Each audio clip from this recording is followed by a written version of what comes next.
Hello दोस्तों, स्वागत है एक बार फिर से।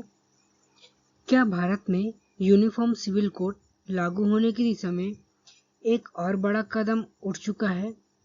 क्या ये हकीकत है कि अब असम है, अब उसमें यूसीसी जो यूनिफॉर्म सिविल कोड है वो पास करने वाला देश का तीसरा राज्य बन चुका है? क्या आपको इससे पहले वाले राज्यों का पता है? नहीं पता तो हम इस वीडियो में आप सभी को बताते हैं। इसमें यूसीसी जो है लागू करने वाला पहला राज्य था, उसमें उत्तराखंड था तथा दूसरा जो था वो गुजरात था। ठीक है, अब इसमें मुख्यमंत्री जो हेमंत बिश्वा शर्मा ने इसे बताया है कि ये वाटरशेड मूवमेंट है, यानी इतिहास बदलने वाला फैसला। लेकिन सवाल ये है, आखिर यूसीसी में ऐसा क्या है जिससे देश भर में बहस तेजी हो गई है, और क्या अब दूसरे राज्य भी इसी रास्ते पर चलेंगे? जानने के लिए हमारे पूरे वीडियो में एंड तक बने रहिएगा। तो चलिए हम वीडियो शुरू करते हैं। ऐतिहासिक उपलब्धियां इसमें क्या है? हम बात करते हैं 27 मई 2026 को असम विधानसभा ने the uniform civil code Assam bill 2026 को पारित कर दिया। इसके साथ ही असम, उत्तराखंड और गुजरात के बाद यूसीसी बिल पास करने वाला भारत का तीसरा राज्य बन गया है। तीसरा राज्य कौन सा बन गया है? असम। ठीक है, पूर्वोत्तर में पहल। यह विधेयक पूर्वोत्तर भारत का पहला यूसीसी कानून है। मुख्यमंत्री हेमंत बिश्वा शर्मा ने इस कानून को पारित होने को एक वाटरशेड मूवमेंट यानी ऐतिहासिक बदलाव का क्षण करार दिया है। इसमें हम आगे बात करते हैं कानून का उद्देश्य।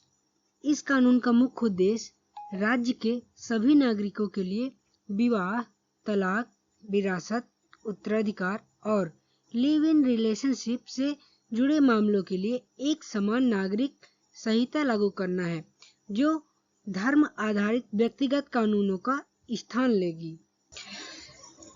इसी में हम आगे बात करते हैं जो अनुसूचित जनजातियों को छूट। सरकार ने स्पष्ट किया है कि असम के अनुसूचित जनजातियां समुदायों को इस कानून के दायरे से पूरी तरह बाहर रखा गया है, ताकि उनकी प्राचीन परंपराओं और रीति रिवाजों को सुरक्षित रखा जा सके।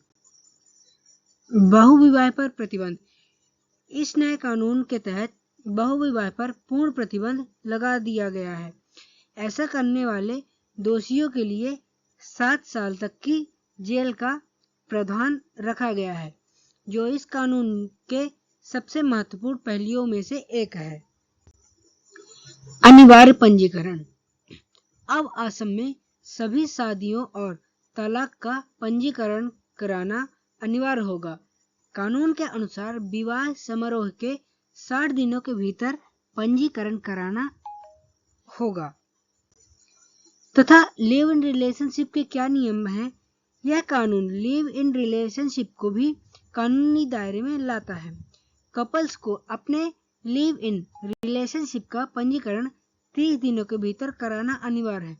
ऐसा न कराने पर 3 महीने की कैद का प्रावधान है। महिला सशक्तिकरण। सीएम हेमंत बिश्वा शर्मा ने उनके अनुसार यह कानून महिलाओं और बच्चों के अधिकारों को सुरक्षित करने के लिए बनाया गया है। उसमें उत्तराधिकार में बेटियों को बराबर का हक और तलाक के बाद महिलाओं के लिए स्पष्ट भरण पोषण अधिकार सुनिश्चित किए गए हैं। इसी के साथ हम आगे बात करते हैं विवाह की कानूनी आयु। इस बिल के तहत महिलाओं के लिए विवाह की न्यूनतम आयु 18 वर्ष और पुरुषों के लिए 21 वर्ष निर्धारित की गई है, ताकि बाल विवाह पर प्रभावी रोक लग सके।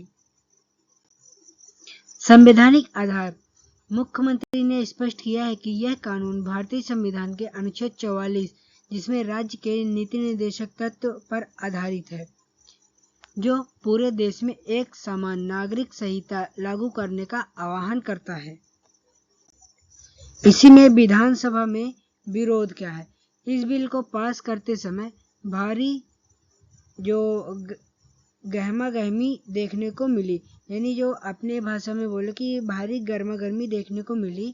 विपक्षी दलों ने मांग की कि इस महत्वपूर्ण बिल को पहले एक सेलेक्ट कमेटी के पास समीक्षा के लिए भेजा जाए, जिसे स्पीकर ने अस्वीकार कर दिया।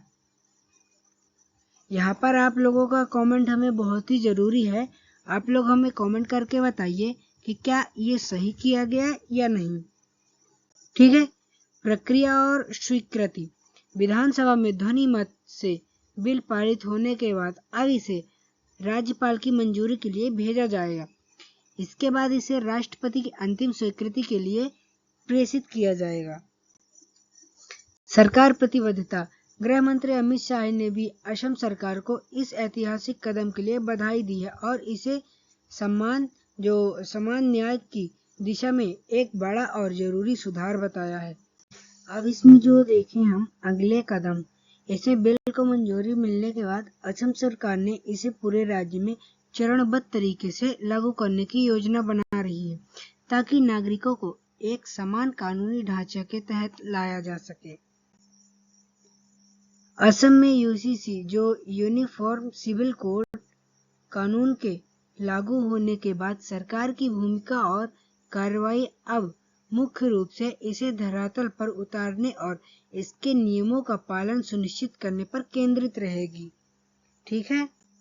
यहीं पर हम नियमावली का निर्माण देखते हैं। रूल्स क्या हैं?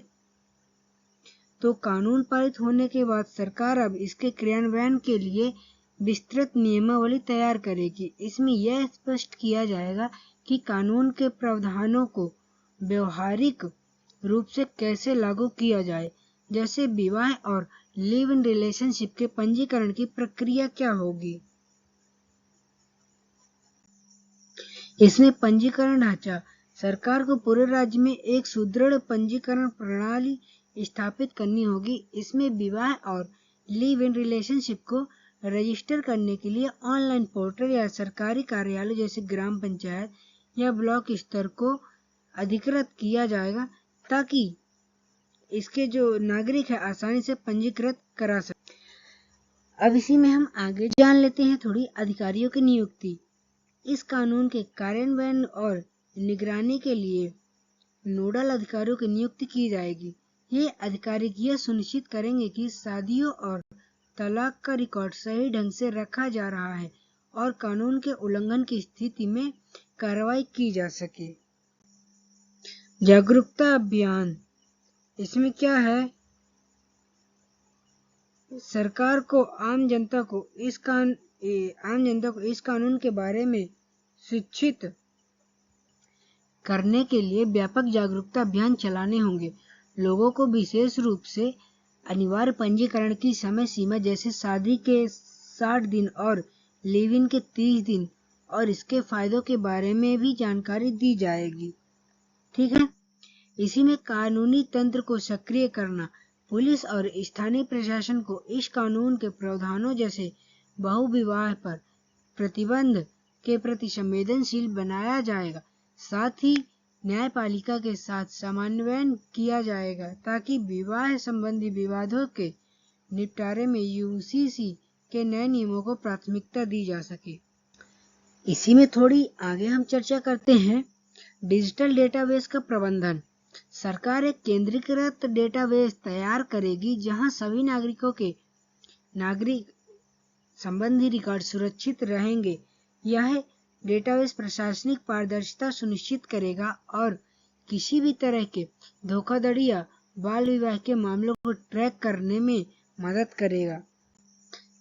तो आई होप वीडियो आप सभी लोगों को अच्छी लगी होगी। अगर वीडियो अच्छी लगी है तो हमारे चैनल को सब्सक्राइब करिए, वीडियो को लाइक करिए और ढेर सारा प्यार जताने के लिए हमारे साथ जुड़िए। ठीक है, मिलते हैं नेक्स्ट वीडियो में। तब तक के लिए जय हिंद, वंदे मातरम।